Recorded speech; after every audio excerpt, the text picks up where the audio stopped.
So now that we've established that, if you wanted to make it a little bit darker, more of a traditional smoky eye, you definitely can do that. But what you want to keep in mind is that you're going to want to use a smaller brush so you have a little bit more control and a small amount of shadow. So just start at the corner and really just pat it on. And once you've established the amount of color that you want, wipe your brush off and blend. That way you're just working with a small amount and you don't end up with black all over your eye. Okay.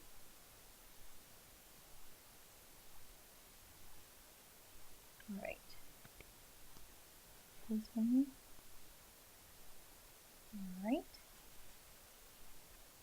So we have that.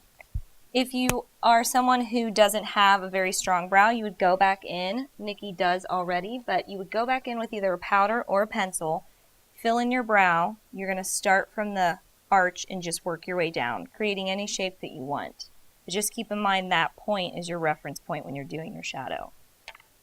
So now that we have a little bit of that fallout underneath, we're just going to take some makeup remover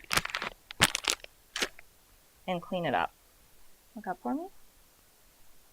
It takes 2 seconds. Get anything, because I assure you, you will have dark shadow possibly all over. So keep those handy. After that, we're going to do a little bit of concealer.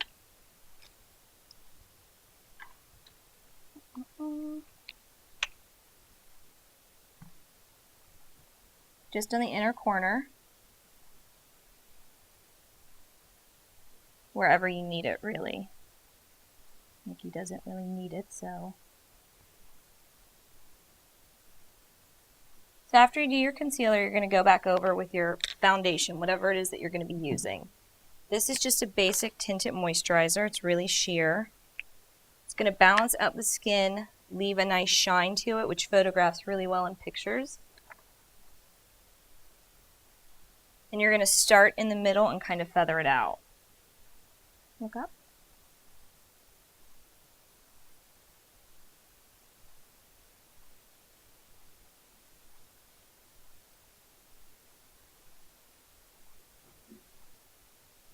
All right. Now that we've established that, we're going to set it with just a basic translucent white powder. This is an HD powder, so it's great for special occasions. All over the face, especially where you plan on putting any more color, be it bronzer or blush.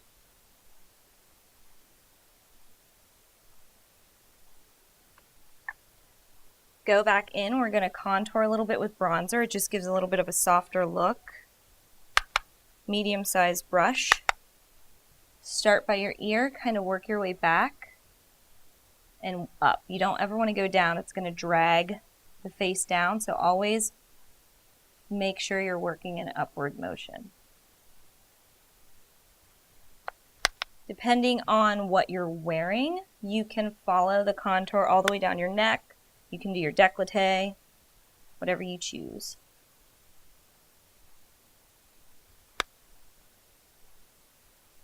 It's a pink tone, so it kind of goes nicely with what we already have going on the eye.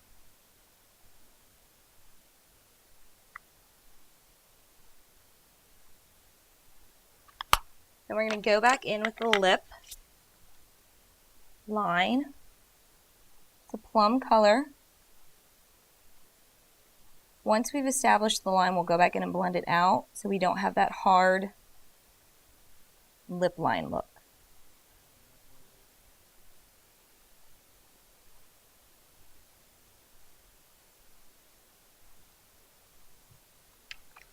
So you go back in with your lip brush and blend that line out.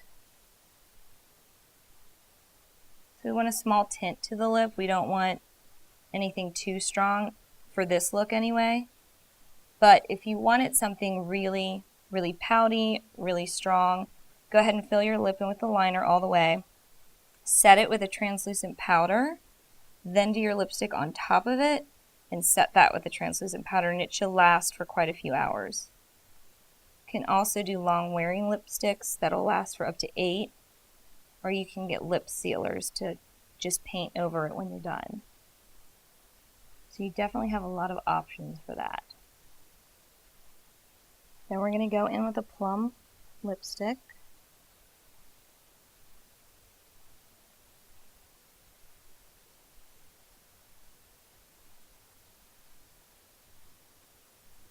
And the last thing that we're going to do to make sure all of this stays is to use a setting spray, and that will hold your makeup on all day, all night. The only thing you might need to touch up is the lipstick, depending on what you're using.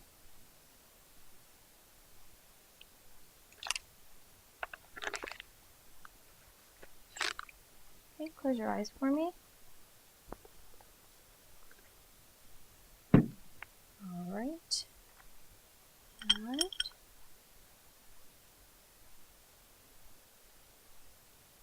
And that is our special occasion makeup.